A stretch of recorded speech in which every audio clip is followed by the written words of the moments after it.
हरिवंश पुराण जी का स्वाध्याय हम सभी कर रहे हैं। आचार्य जिनसेन जी द्वारा विरचित। मंगलम भगवान वीरो मंगलम गौतमो गणी मंगलम कुंद कुंदाद्यो जैन धर्मोस्तु मंगलम। नमो अरिहंताणम नमो सेताणम नमो आयर्याणम नमो उवज्जायाणम नमो लोये सवसाहुणम। पंच परमेष्ठी भगवान की जय। अगले 45 मिनट के लिए सभी प्रकार के पापों का त्याग करके सभी 9 बार नमो परमेष्ठी पढ़ लें।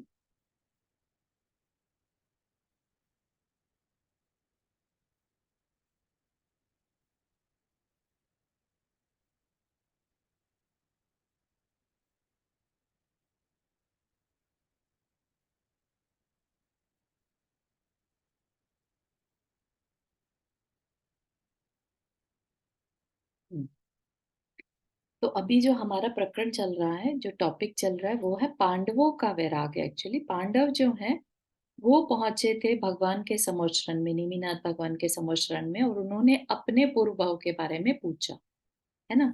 तब पता चलता है कि एक सोमदेव नाम का ब्राह्मण था। उसके 3 पुत्र थे, सोमदत्त, सोमिल और सोमभूति, है ना।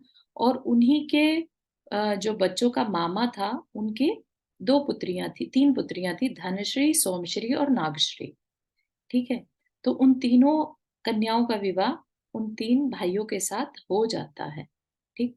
तो जो उनका फादर है, ब्राह्मण है, सोमदेव है, वो तो दीक्षा ले लेता है जिन धर्म में ही। ठीक। और जो सोमदत्त आदि 3 भाई हैं, वो सब अपना गृहस्थ धर्म निभा रहे होते हैं। ठीक। एक बार धर्म रुचि नाम के एक मुनिराज उनके घर आते हैं।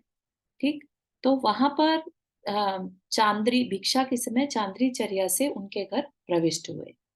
तो उन्होंने पड़काया, सब कुछ किया, लेकिन जो भाई थे वो नागश्री को रिस्पॉन्सिबल बनाकर चले गए कि भाई तुम ध्यान रखना इनके आहार का, है ना। और अ, उसने क्या किया, नागश्री ने, है ना, कोप के वशीभूत, अब किस कार्य पूर्वकृत पाप का उदय आ गया उसका। इतना उसको क्रोध आया मुनिराज के ऊपर कि उसने उनके आहार में विष मिलाकर दे दिया। मुनिराज जो थे वो तो अपनी तपस्या के प्रभाव से और अपने बिल्कुल शांत परिणाम से मरण करके सर्वार सिद्धि में चले गए, है ना। अब नागश्री को तो बहुत ही उसका तप वो तो भुगतना ही पड़ेगा ना। तो उसके साथ बहुत आगे चल के बहुत खराब होता है, वो बताएंगे। लेकिन साथ ही साथ 3 भाई जो थे वो बहुत दुखी हुए और उन्होंने भी दीक्षा ले ली। और जो बाकी 2 बहनें थी, धनश्री, मित्रश्री, है ना, उन्होंने भी आरिका दीक्षा ले ली। पांचों जो थे अब सारे चीजों को जान रहे हैं कि उन्होंने क्या किया दीक्षा लेके। ठीक है। तो हमने उस तरीके से ये सब पढ़ा था कि उन्होंने तप किया, है ना। तप के बारे में अपन ने बहुत सब पढ़ा था। और अब उसके बाद हम आए हैं संवर के ऊपर, निर्जरा कैसे करी उन्होंने। तो किस तरह से दीक्षा लेके निर्जरा शुरू होती है। हाँ। नंदा जी कुछ कह रहे हैं। हाँ, मैं ये पूछना चाह रही थी कि मैंने तो पिछले बार आपको सुना था, उसमें तो हमने बलदेव का वो सब पढ़ा था। तो ये सब कब पढ़ लिया हमने? हाँ, तो ये एक्चुअली यही पढ़ा था हम लोग। क्या बोलते हैं इसको, इसको ही पढ़ रहे थे हम। ये सारे तपों के बारे में, एक्चुअली बलदेव नहीं थे वो, पांडव की ही चर्चा थी, उनके पूर्व भाव का की कहानी बताई जा रही थी, यू नो। तो जब हमने पढ़ा तो शायद हमने तब भी स्टार्टिंग में यही कह के पढ़ा कि बलराम का वैराग्य, है ना, जबकि वो पांडवों की कहानी है। तो नहीं, मैंने तो वो भी सुना था कि वो उसको कंधे में लेके घूम रहे थे, फिर हाँ, उन्होंने वो सब तो हो चुका था, वो फिर सब तो। कीर्तन पढ़ा है हमने। हाँ, ये वाला हमने लास्ट क्लास में करा था, कहानी इनकी स्टार्ट की थी। आई थिंक 2 क्लास इम्पैक्ट हो गई थी। हम्म, क्योंकि एक बार में इतना सारा तो नहीं हो सकता, तो देखना पड़ेगा, है ना। यहाँ तक पढ़ा था तप के बारे में, और फिर नेक्स्ट क्लास में हमने ये सब करके, और अब हम यहाँ पहुंचे हैं संवर के ऊपर। ठीक है। आप मंडे ट्यूसडे ये पढ़ते हैं? हाँ, ठीक है। ट्यूसडे एंड लास्ट मंडे नहीं पढ़ा था, सिर्फ ट्यूसडे पढ़ा था। लॉन्ग वीकेंड था। हाँ, तो देखिएगा आपको मिल जाएगा, पढ़ा था अपन ने। मतलब मुझे लग रहा है मैं मिस कैसे कर दिया ये सब। हाँ, हो सकता है गलती से या जैसे भी, तो देखिए। हम्म। ठीक है, थैंक यू। All right. तो ठीक है, तो ये जो पांडवों के पूर्व भाव की कहानी चल रही है, जिसमें कि वो कैसे पांच भाई एक साथ हो पाए, है ना। तो जब उन्होंने दीक्षा ली तो क्या किया, ये चीज बताई जा रही है। ठीक है। तो अब अभी तक हमने किस बारे में पढ़ा था कि तप के बारे में, सारे तपों के बारे में, अंतरंग और बाह्य तप। अब है कि तप से क्या होता क्या है, तो वो निर्जरा होती है। ठीक है। संवर के धारक जीव के तप से जो निर्जरा होती है वह मोक्ष का कारण है। संवर के धारक मतलब क्या, जो अपने नए कर्मों के आने को रोक दे। ठीक है ना। और फिर साथ ही साथ तप से पुराने कर्मों को भी काट दे, तभी जाके मोक्ष हो पाता है। ठीक है। तो मोक्ष का कारण क्या है, संवर, तप होना जरूरी है। कर्मों के आने को रोकना भी होगा, और जो बंधे हुए कर्म हैं उनको खत्म भी करना होगा। निर्जरा मतलब खत्म करना। ठीक है। किससे खत्म होंगे, तप से। और तप के बारे में जानकारी हमने ऊपर पूरी पढ़ी है, चाहे वो फिर प्रायश्चित हो, व्युत्सर्ग हो, है ना। ये सारे जो हैं, ये स्वाध्याय भी तप है, ध्यान तप है। तो ये सब तपों से क्या होगा, निर्जरा होती है। तो क्या हमें भी होगी हमारी भूमिका में, तो नहीं। हमारी भूमिका में हमें निर्जरा नहीं होगी, हमें पुण्य का बंध होगा, सातिशय पुण्य का बंध होता है इन सब कामों को करने से। प्रतिक्रमण है, प्रायश्चित है ना। और कायोत्सर्ग है, या स्वाध्याय है, ध्यान है, ये सब करने से हमें पुण्य की प्राप्ति होती है। तो तो थोड़ा निर्जरा का कैसे होती है, क्या करने से होती है? निर्जरा जो होती है वही आगे बता रहे हैं कि किसको निर्जरा होती है। ठीक है। अपने को जो निर्जरा होती है ना, वो एक तरह से कर्म उदय में आता है, फल देता है और निर्जरित हो जाता है। जैसे होता है ना कि एक चार्ज्ड बैटरी है, राइट। हम बाजार से खरीद कर लाते हैं, और जब हम उसको यूज कर लेते हैं तो वो उस डिस्चार्ज हो जाती है, अब वो बैटरी किसी काम की नहीं है। इसी तरह से कर्म भी जो है वो चार्ज अप जब तक रहते हैं, ठीक है, तब तक काम करते हैं, तब तक फल देते हैं। जब तो उनकी वो तत्व सूत्र में लिखा है ना, तपसा निर्जरा निर्जरा। हाँ, तपसा निर्जरा च, है ना। तप से हम्म। निर्जरा होती है, तो निर्जरा कभी होगी तो तप से होगी। तो वह तप क्या है, इच्छा निरोध तपा, है ना। तो अपने साथ क्या रहता है, हम लोग की इच्छाएं तो खत्म होती नहीं है, तो फिर नहीं हमारा पढ़ा, एकासना करते हैं तो ये इसलिए होता है, एकासना करते हैं, उपवास करते हैं, इससे निर्जरा होती है, नहीं होती है? एकासना उपवास से अभी वही बताने वाले हैं एक्चुअली, कि अच्छा। निर्जरा अगर होगी भी तो बहुत थोड़ी मात्रा में होगी। ओ। कंपैरिजन बताया जा रहा है आगे। ठीक है, वो देखते हैं अपन। अच्छा। यह निर्जरा परिणामों के भेद होने से प्रत्येक स्थानों में भेद को प्राप्त होती है, जैसे परिणाम होंगे। अब हमारे परिणाम कैसे रहते हैं, हम लोग अपने आप को भी ठीक से नहीं जानते, है ना, हम कौन है। तो हमारे अंदर कहीं ना कहीं स्टिल मिथ्यात्व हो सकता है। ठीक है ना, हम कितना भी कह लें कि हाँ हम शरीर अलग और आत्मा को अलग मानते हैं, लेकिन कहीं ना कहीं डीप डाउन मिथ्यात्व भी हो सकता है। तो हम किस श्रेणी में आएंगे, हम बहुत ही बेसिक लेवल की जो श्रेणी है, फर्स्ट गुणस्थान, उसमें आते हैं। ठीक है। और जो मुनि महाराज है वो छठे सातवें गुणस्थान में आते हैं। तो ये उन गुण स्थानों की अपेक्षा कह लीजिए, या परिणामों की विशुद्धि की अपेक्षा डिफरेंस आता है निर्जरा। ठीक है। तो यहाँ पर यानी कि अपने तत्वार सूत्र में कहाँ कहाँ निर्जरा पॉसिबल है। हम हमारे लेवल पे जो है मिथ्यात्व के साथ निर्जरा भी पॉसिबल नहीं है। कौन सी निर्जरा, जो हम कर्मों को पहले बुलाकर काट लेते हैं। ठीक है। अदरवाइज कर्म का फल देकर खत्म हो जाए वो तो सबके साथ ही होता है ना। तो वो वाली निर्जरा की यहाँ बात नहीं कर रहे हैं। यहाँ पर कौन सी निर्जरा की बात कर रहे हैं, अकाम निर्जरा, है ना। जो आ, अपना समय से पहले बुलाकर तप के द्वारा कर्मों को झड़ाया जाता है, उसकी बात है। तो वो कहाँ कहाँ कब कब होती है, तो ये स्टार्टिंग ही आप देखिएगा कि स्टार्टिंग ही फोर्थ गुण स्थान से करी है। यहाँ निर्जरा के कुछ स्थान बताए हैं। तो मिथ्यात्व से जब फोर्थ की तरफ जा रहा होता है, सर्वप्रथम संगी पंचेंद्रिय पर्याप्तक भवे जीव जब करण आदि लब्धियों से युक्त हो अंतरंग की शुद्धि को वृद्धिंगत करता है, तब उसके बहुत कर्मों की निर्जरा होती है। ठीक है, तो अभी वो सम्यक दृष्टि हुआ नहीं है।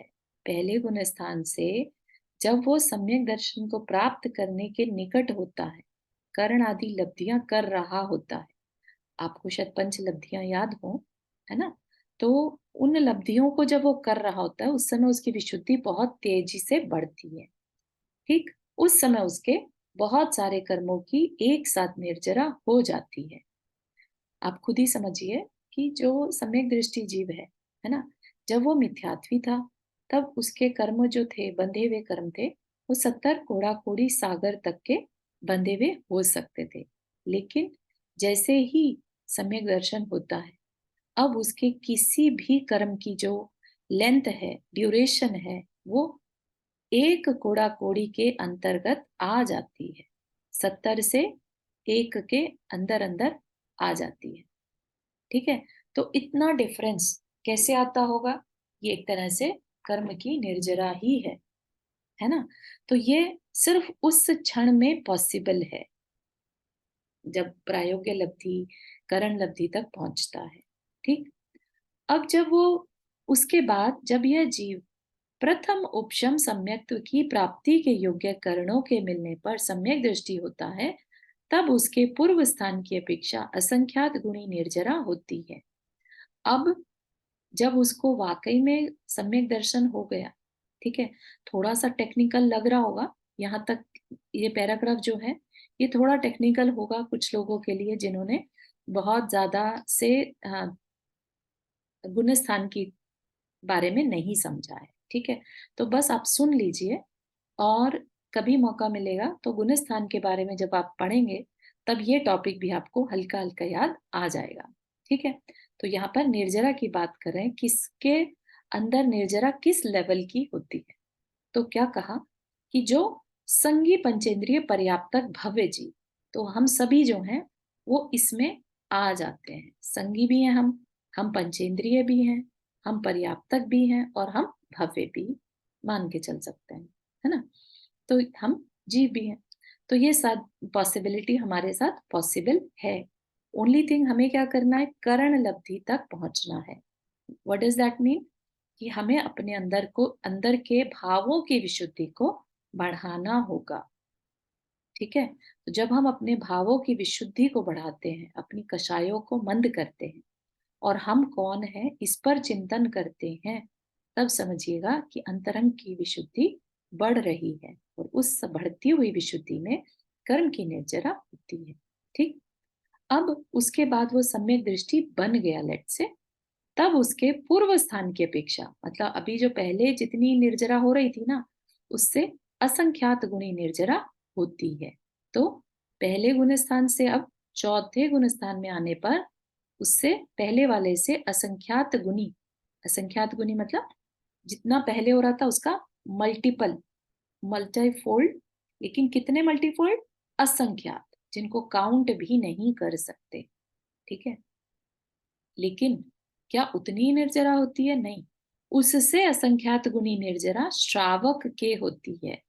ठीक है, श्रावक मतलब जो अष्टमूल गुणों का पालन करता है। ठीक, हाँ सुधा जी, आपने हाथ रेज किया। या ये पंचम काल में करण लब्धि प्राप्त होती है? हाँ जी, बिल्कुल होती है। पहला गुण स्थान से 7वें गुण स्थान के जीव आज भी पाए जाते हैं, है ना? तो यस, ठीक है, तो अब श्रावक कौन हो गया? श्रावक हो गया जो 5वें गुण स्थान में, जिसने की नियम लिए हैं। ठीक है, उसके असंख्यात गुणी और ज्यादा कंपेयर टू चौथे गुण स्थान वाले से ज्यादा होगी। फिर उससे असंख्यात गुणी विरत के, विरत मतलब व्रती यानी मुनि के। ठीक है, फिर विरत से असंख्यात गुणी अनंतानुबंधी की विसंयोजना करने वाले के। विसंयोजना मतलब अनंतानुबंधी कर्म जो होते हैं, कषाय होती है अनंतानुबंधी। ठीक है, उस कषाय का जो पार्टिकल्स हैं, उसको ये कह लीजिए कि दूसरी टाइप की कषायों में कन्वर्ट कर लेना इज कॉल्ड विसंयोजन। ठीक है, तो जिसने ऐसा कर लिया उसके और भी ज्यादा असंख्यात गुणी निर्जरा होती है। ठीक, उससे असंख्यात गुणी जिसने दर्शन मोह का क्षय कर लिया, यानी कि अपने सम्यक दर्शन को छायिक बना लिया। छायिक सम्यक दर्शन किसे कहेंगे? जिसने अपने उस अनंतानुबंधी कषाय का क्षय कर दिया। ठीक है ना? तो दर्शन मोह का क्षय करके छायिक सम्यक प्राप्त करने वाले के उससे भी अधिक असंख्यात गुणी निर्जरा होती है। फिर उससे असंख्यात गुणी निर्जरा चारित्र मोह का उपशम करने वाले उपशम श्रेणी में स्थित मुनि के। तो उपशम श्रेणी में स्थित यानी कि जो 8वें से 10वें में है, जो अभी अपने चारित्र मोहनीय कर्म को दबा रहा है। ठीक है, तो अपनी इसकी डिटेल में अभी नहीं जाएंगे यहाँ पर, क्योंकि बहुत बड़ा टॉपिक हो जाएगा पूरा गुणस्थान के। उसमें हम लोगों ने ये सब पढ़ा था जैन तत्विद्या में, है ना। उससे असंख्यात गुणी उपशांत कषाय नामक 11वें गुणस्थान वर्ती के।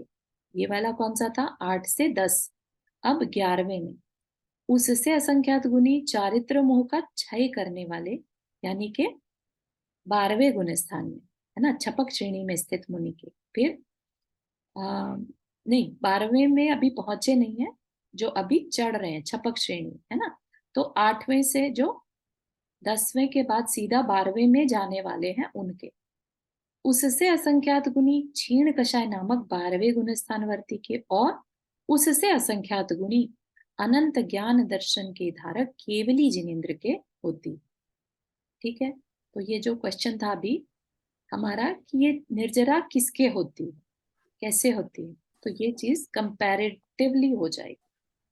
यह तत्वार सूत्र के 9वें अध्याय के 45वें सूत्र का है। ये 45 नंबर के सूत्र का अर्थ। बहुत सुंदर, बहुत ही बढ़िया उमा जी, बिल्कुल सही है ये।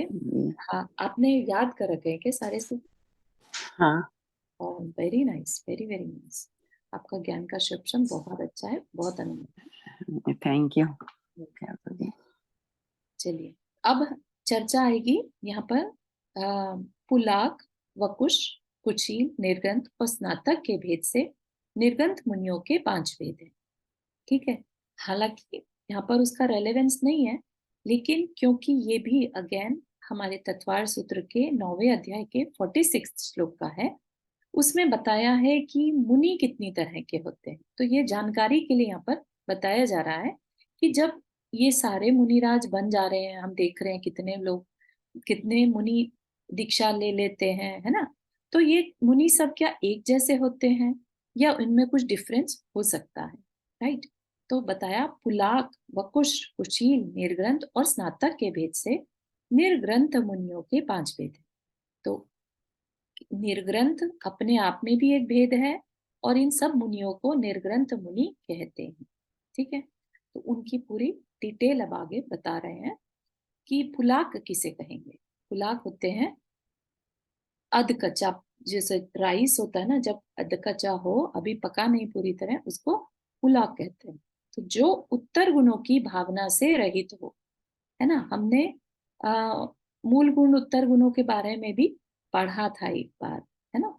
तो यही जो 22 परिचय हैं, राइट, ये किस में आ जाते हैं? उत्तर गुण में आ जाते हैं।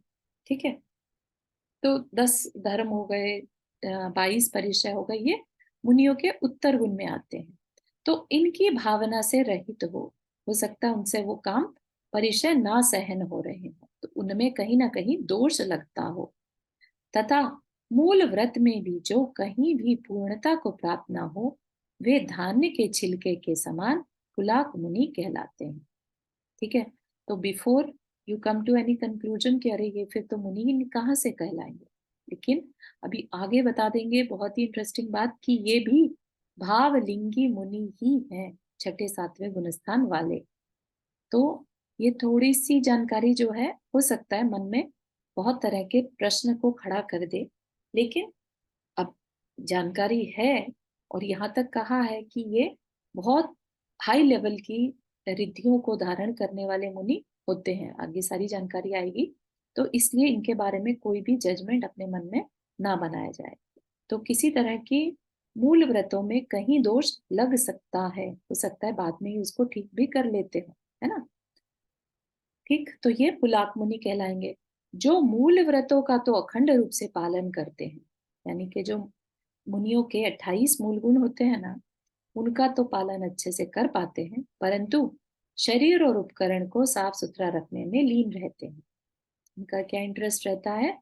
वकुश मुनि जो होते हैं, उनको शरीर का संवर्धन, शरीर, मेरा शरीर अच्छा दिखे, अच्छा इन द सेंस कि जैसे धूल ना लग जाए, या शरीर की साज संवार करते करना, इस टाइप का। ये मत समझिए कि मेकअप वगैरह करेंगे, कुछ लगाना वाला से रिलेटेड नहीं, लेकिन शरीर की तरफ ध्यान रहता है कि नहीं, शरीर को कोई कष्ट नहीं होना चाहिए। तो अगेन उत्तर गुणों की तरफ उनका भी ध्यान नहीं रहता। ठीक, और उपकरणों में भी उनका इंटरेस्ट रहता है। उपकरण जैसे पीछी कमंडल, उनको साफ सुथरा रखने में लीन रहते हैं। जिनका परिवार नियत न हो, अर्थात जो अनेक मुनियों के परिवार से युक्त हो और मलिन यानी साथ ही चार चारित्र के धारक हो, उन्हें वकुश कहते हैं। जो मुनियों को ही अपना परिवार मान ले कि ये मेरा गुरु है, तो उनसे अटैचमेंट हो जाए, इस तरह का थोड़ा उनमें राग रहता है, तो वो कैसे मुनि कहलाएंगे? वकुश। ठीक, अब जो है कुशील मुनि। कुशील में दो प्रकार के हैं, प्रतिसेवना कुशील और कषाय कुशील। प्रतिसेवना क्या है? एक तरह से प्रतिसेवना का मतलब है विराधना। विराधना मतलब एक तरह से उनमें दोष लगा देना। ठीक है, तो जो मूल गुण और उत्तर गुण दोनों की पूर्णता से युक्त है, ठीक है, दोनों है उनमें मूल गुण और उत्तर गुण, परंतु कदाचित उत्तर गुणों की विराधना कर बैठते हैं एवं संग आदि परिग्रह से युक्त होते हैं, वे प्रतिसेवना कुशील हैं। ठीक है ना? तो जैसे कई बार देखने में आ जाता है कि कोई मुनिराज अपना एक संघ बनाकर, है ना, एक मठ बनाकर रहने लगे, तो इस तरह क्या हुआ उनका, वो उत्तर गुण में विराधना हो गई।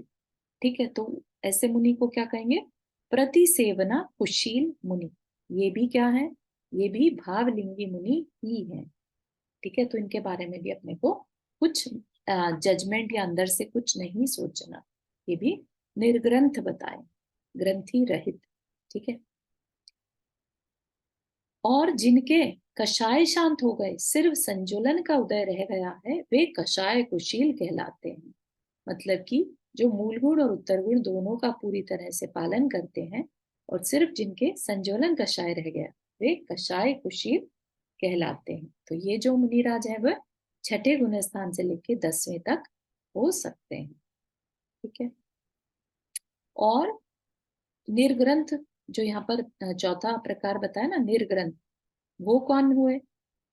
जिनके जल में खींची गई दंड की रेखा के समान कर्म का उदय अव्यक्त यानी अप्रकट रहता है, तथा जिनके एक मुहूर्त के बाद केवल ज्ञान उत्पन्न होने वाला है, हुआ नहीं है, यानी कि श्रेणी आरोहण होगा, वे निर्ग्रंथ मुनि कहलाते हैं।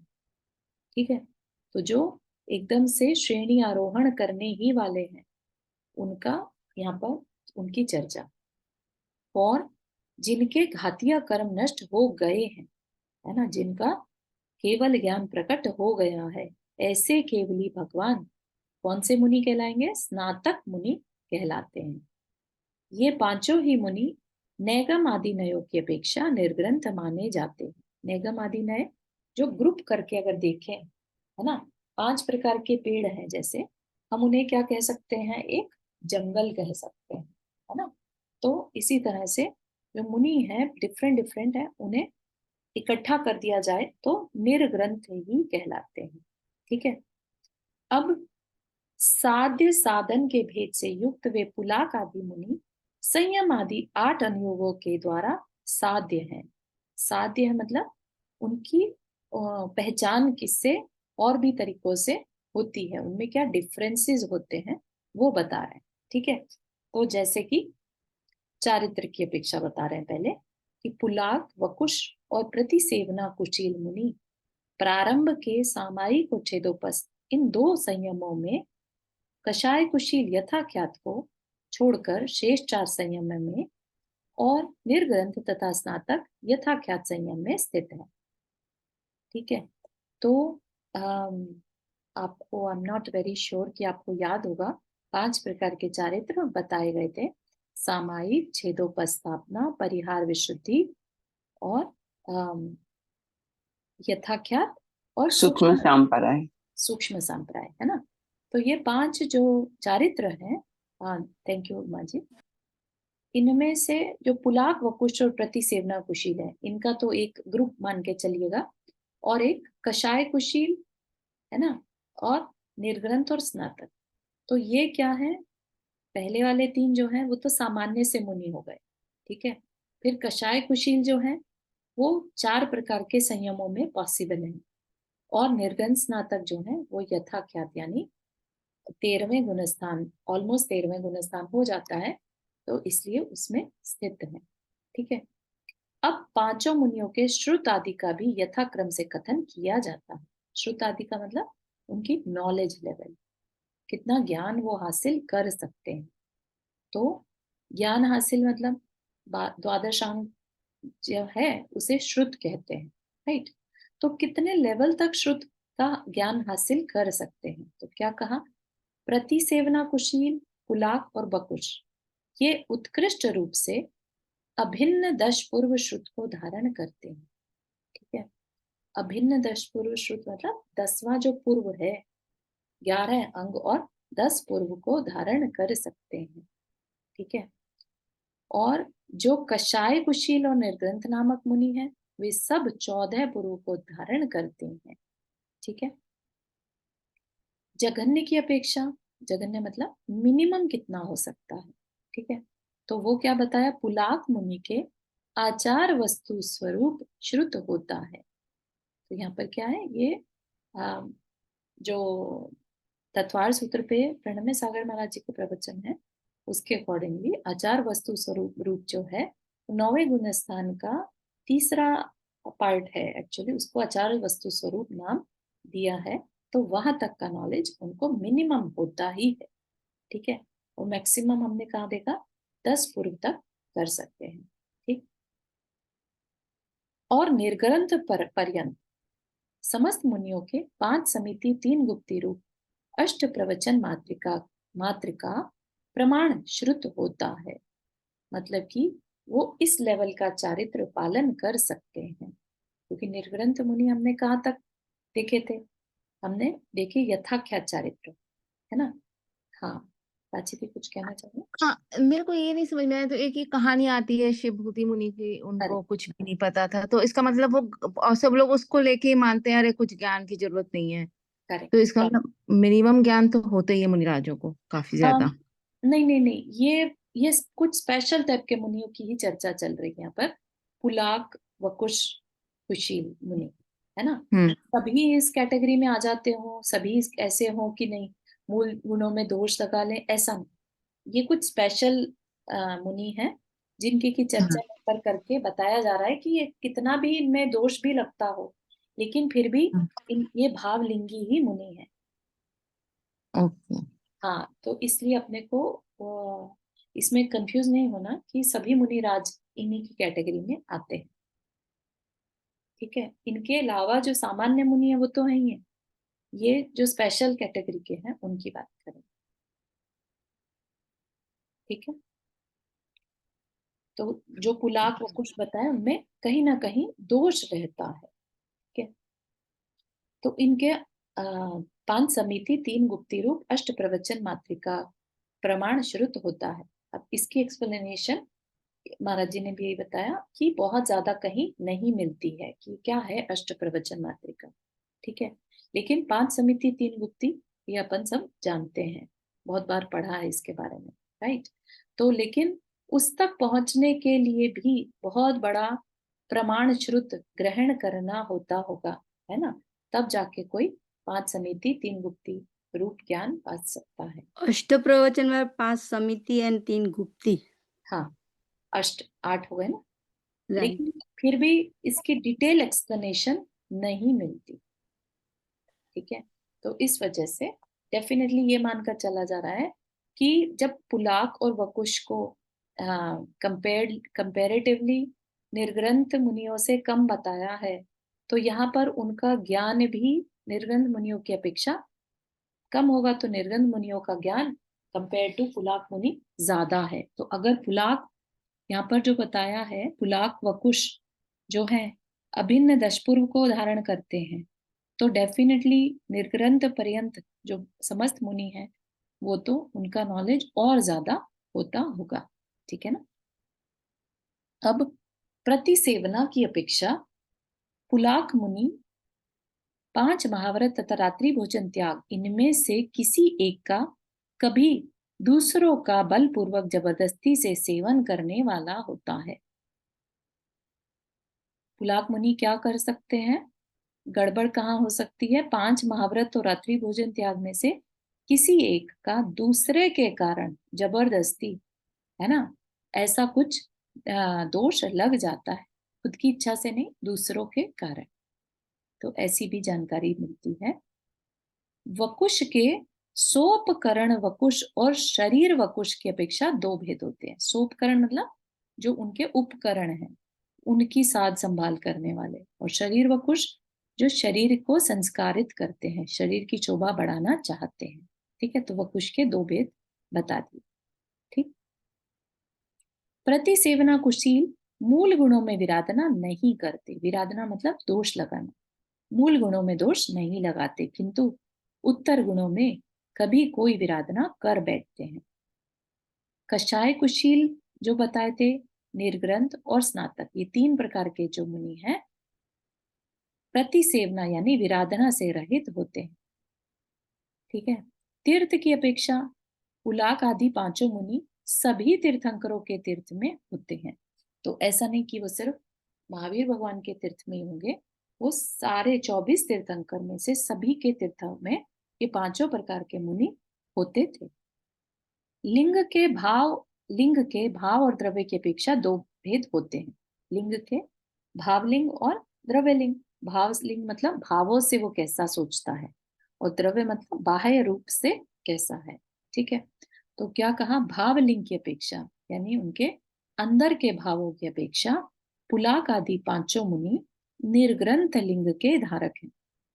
ठीक है, 5 भावलिंगी होते हैं, और द्रव्य लिंग की अपेक्षा विद्वानों के द्वारा भजनीय है। भजनीय मतलब बाहर से भी उनका जो द्रव्य है, जो शरीर से द्रव्य लिंग जो है वो भी पूजनीय है। ठीक है। अब यहाँ पर एक थोड़ी सी जो है बड़ी अलग सी बात लगेगी लेशिया के बारे में।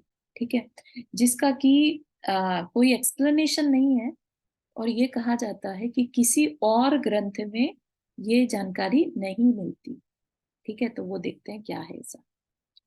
लेशिया की अपेक्षा, लेशिया सबको याद है 6 प्रकार की लेशिया होती है, 3 अशुभ और 3 शुभ। ठीक है, यानी कि अंदर के परिणाम। ठीक है, जैसे कृष्ण लेशिया बहुत तीव्र क्रोध करने वाला, है ना। कापोत लेशिया बहुत आलसी या ईर्ष्यालु। ठीक है ना। तो इस तरह की अशुभ लेशिया भी होती है और शुभ लेशिया भी होती है, जब दूसरे का भला करने के भाव होते हैं, अपनी कसायों की तरफ मंदता होती है, या चीजों की तरफ बहुत हाव हाव नहीं रहती, संतोष रहता है, तो वो शुभ कषाय लेशिया हो गई। ठीक। तो पुलाक मुनि के आगे की 3 यानी पीत पद्म और शुक्ल यानी शुभ लेशिया, इनकी पुलाक मुनि की। वकुश और प्रतिसेवना कुशील के 6 लेशियाएं। ये थोड़ा सा इंटरेस्टिंग या कह लीजिए कि डिफरेंट है कंपेयर टू अदर शास्त्र जी की। मुनियों में क्या कहा, मुनियों में आर्त ध्यान तो हो सकता है, लेकिन मतलब शुभ लेशिया ही रहती है। राइट। तो 6 लेशिया किस अपेक्षा से कही होंगी ये नहीं समझ में आता। राइट। अगर किसी के पास हो इसके बारे में कुछ अच्छा एक्सप्लेनेशन तो प्लीज शेयर, है ना। कषाय कुशील के आगे की 4 कापोत पीत पद्म और शुक्ल, ये 4 एवं सूक्ष्म सांप्राय यानी और निर्ग्रंथ और स्नातक के एकमात्र शुक्ल लेशिया ही होती है। ठीक।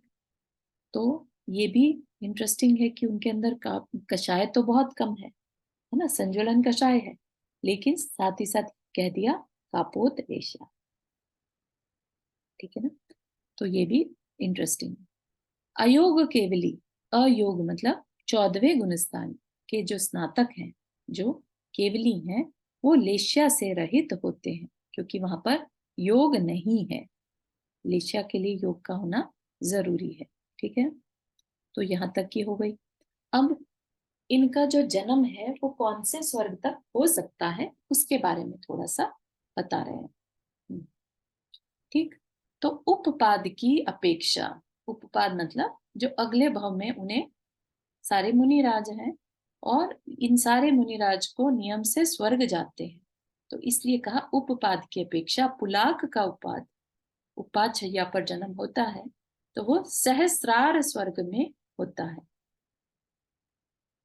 ठीक है, और वह वहां उत्कृष्ट आयु का धारक होता है।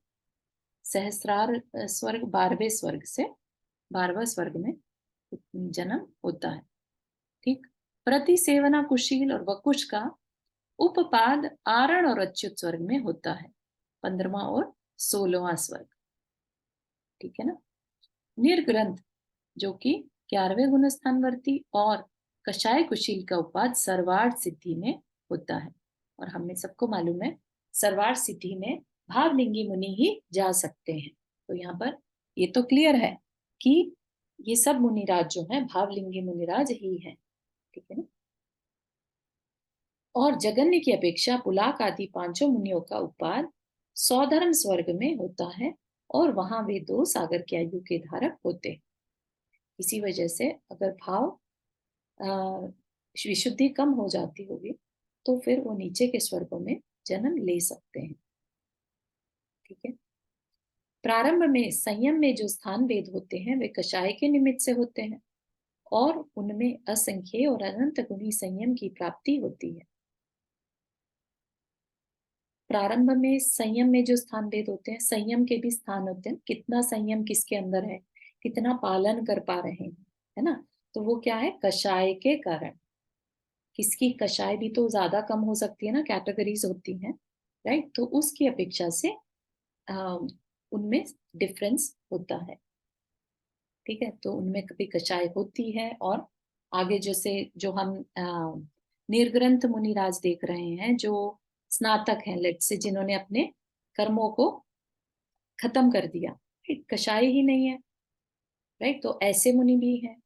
तो इस वजह से सबके अंदर कषायों के कारण डिफरेंट डिफरेंट लेवल्स आते हैं।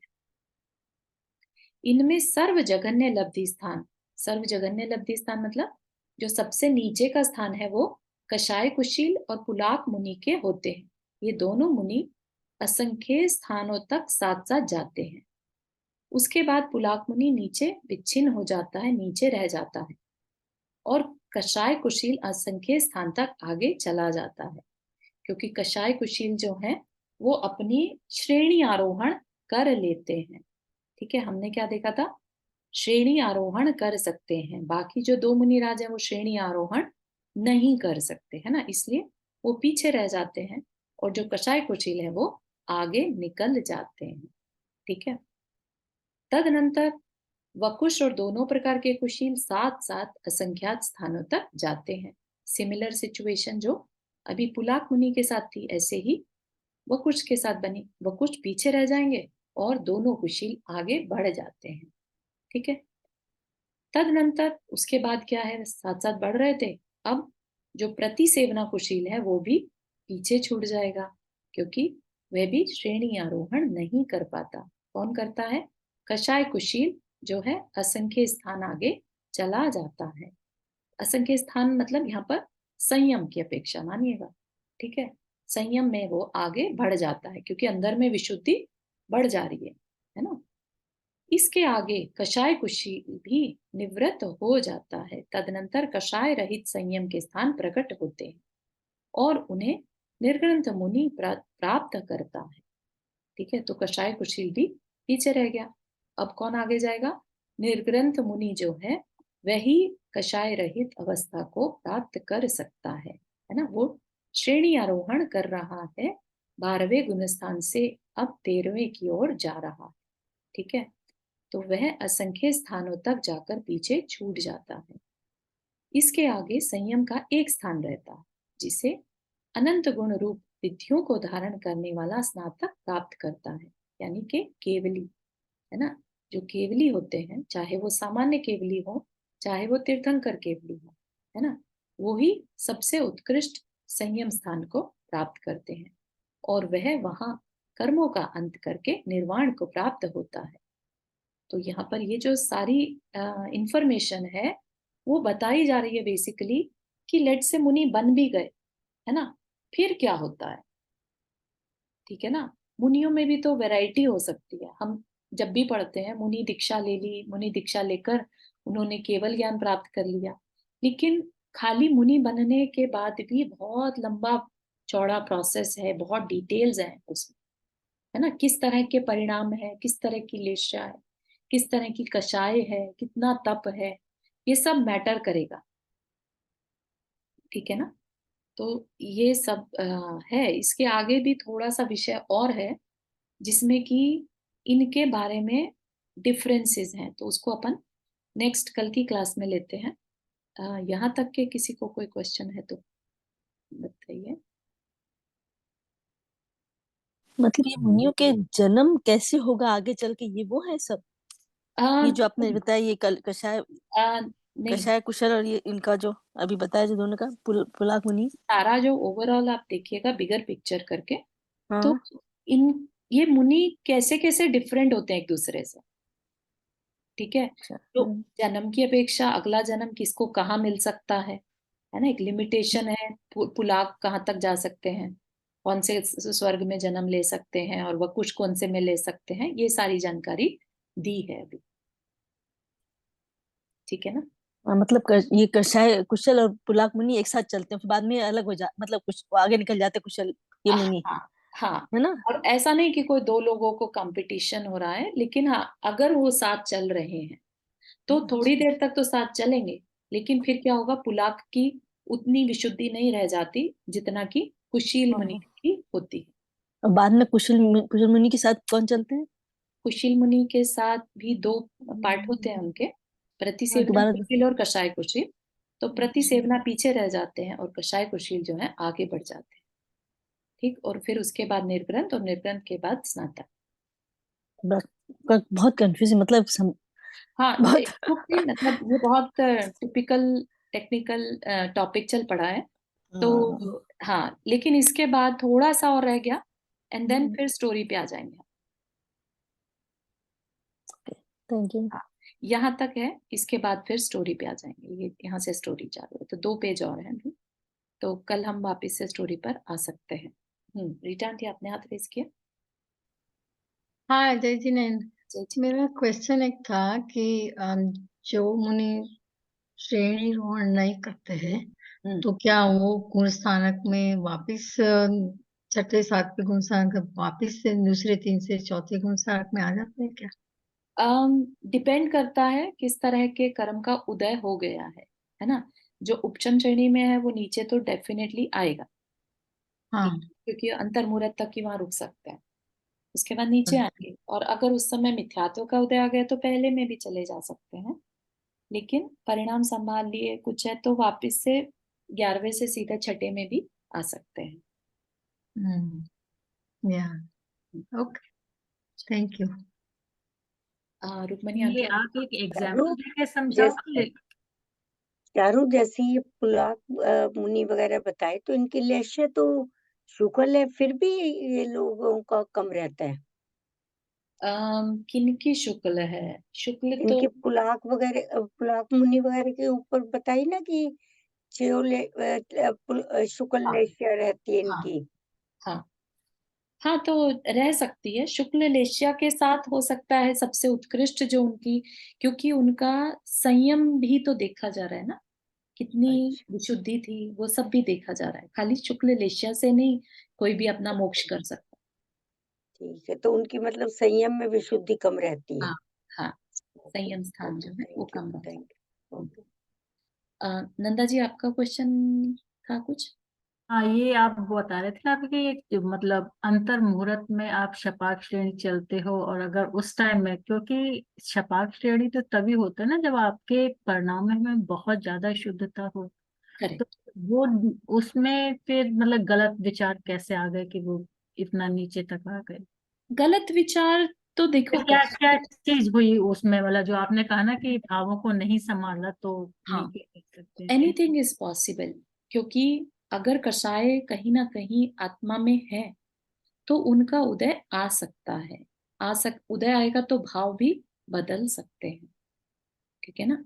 इसीलिए मेहनत की जाती है। वो अलग बात है कि ऐसे बार बार नहीं आते ऐसे परिणाम, बहुत तीव्र कषाय का उदय आ जाएगा तब जाके भाव बदल सकते हैं, ठीक है ना। ठीक। जैसे कई बार मुनियों के बारे में आता है, निदान कर लेते हैं, बहुत अच्छी साधना चल रही थी और निदान कर लिया, तो निदान के भाव आना भी तो एक तरह से तीव्र कषाय का उदय होता है, ठीक है ना।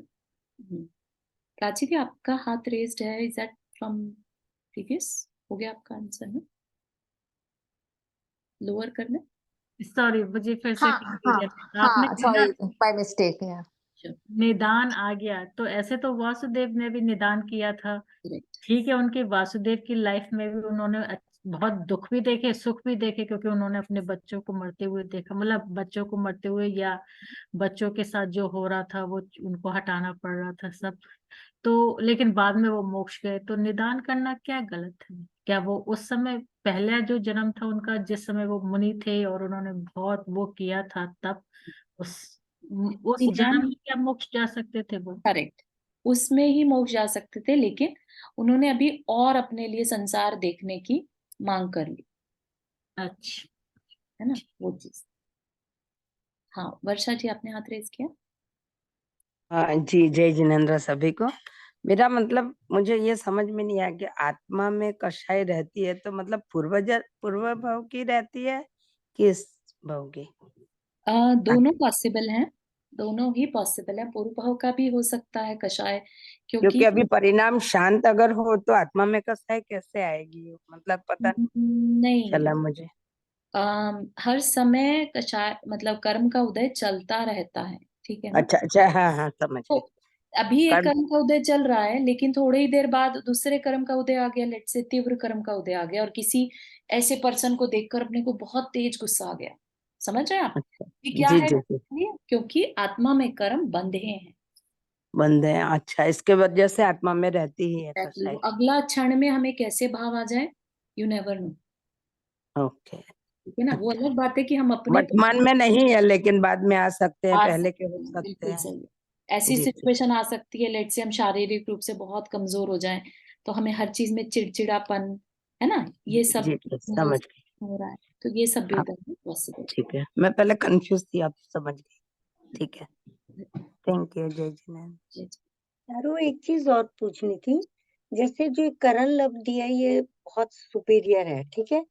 तो ये तो मेरे ख्याल वीतरागियों को ही, मुनियों को ही होती होगी, जनरल उनको थोड़ी, हमारे जैसे शावकों को। नहीं नहीं, अपने जैसे श्रावक को ही होती है, मतलब भी होती है, और मुनियों अच्छा। को भी होती है, लेकिन श्रावक को होती है। पहले गुण स्थान से चौथे में जाना हो तो करण लब्धि के थ्रू ही जा सकते हैं, ओके। तो ओके। इसलिए मस्ट है ये सबके लिए, जिसको भी चौथे में जाना है। Okay, thank you. और इसमें कुछ करना नहीं है, ये तो अपने आप होती है, हाँ, पर ये तो। विशुद्धि से, हम्म। ठीक है। तो अभी के लिए इतना ही रखते हैं, फिर कल मिलेंगे। हाँ चारू जी, एक क्वेश्चन और है। हेलो। हाँ हेलो। हाँ, निधि जी बोलिए, आपकी आवाज आ रही है। हाँ, आपने बोला था कि गुरु के प्रति भी श्रद्धा भक्ति राग में आता है। प्रशस्त राग में आता है, एक्चुअली राग दो प्र, तरह, ठीक है ना। एक संसार की चीजों से राग, और एक पारलौकिक चीजों से राग, जैसे धर्म में राग होना, ठीक है, या मोक्ष मार्ग में राग होना, या गुरु के प्रति राग होना। इवन आप ये देखिए कि श्रुत के प्रति राग होना, ये जो राग होते हैं ना, ये प्रशस्त राग कहलाते हैं। इनफैक्ट आप 16 कारण भावना पढ़ेंगे ना, उसमें हम्म अरहत भक्ति, है ना, और हम्म बहुश्रुत भक्ति। तो ये सब भक्तियां क्या है, भक्ति इज नथिंग बट एक तरह का अट्रैक्शन, राइट, कि हम्म इतनी उसके प्रति सरेंडर भाव हो गया कि बस उसी के बारे में सोच रहा है, ठीक है ना। हम्म आचार्य भक्ति, ये सब क्या है, ये सब गुरु के प्रति राग को ही बताते हैं, लेकिन वो राग जो है कहीं पर भी हमें भटकाने वाला नहीं होता। तो वो हमारे अगले वक्त के लिए अच्छा है या? बहुत अच्छा है, और ना सिर्फ अगले भाव के लिए, इवन करंट भाव में भी उसका जो हम जो कर्म जैसे उदय में आने हैं, तो उस प्रशस्त राग के कारण वो पाप कर्म हो सकता है अपने उतने तीव्र। प्रशस्त का मतलब क्या है? प्रशस्त मतलब अच्छा, शुभ। ओके। शुभ राग है ना। ओके। हाँ, थैंक यू। चलिए आज के लिए इतना ही रखते हैं, बाकी किसी का कोई क्वेश्चन हो तो please keep it for tomorrow. And Jinvani स्तुति। जावाणी के ज्ञान से सूझे लोका लोक, सोवणी मस्तक धरो सदा देतो बुधो।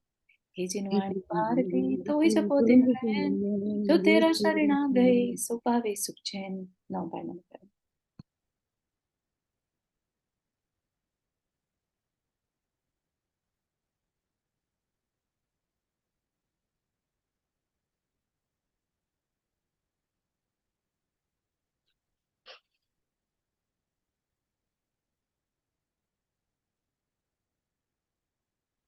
सभी को जय जिनेन्द्र। जय जिनेन्द्र जय जिन सभी चारू जोर जय सभी को। जिनेन्द्र। जय जिनेन्द्र। जय जिनेन्द्र। सबको जय जिनेन्द्र। सबको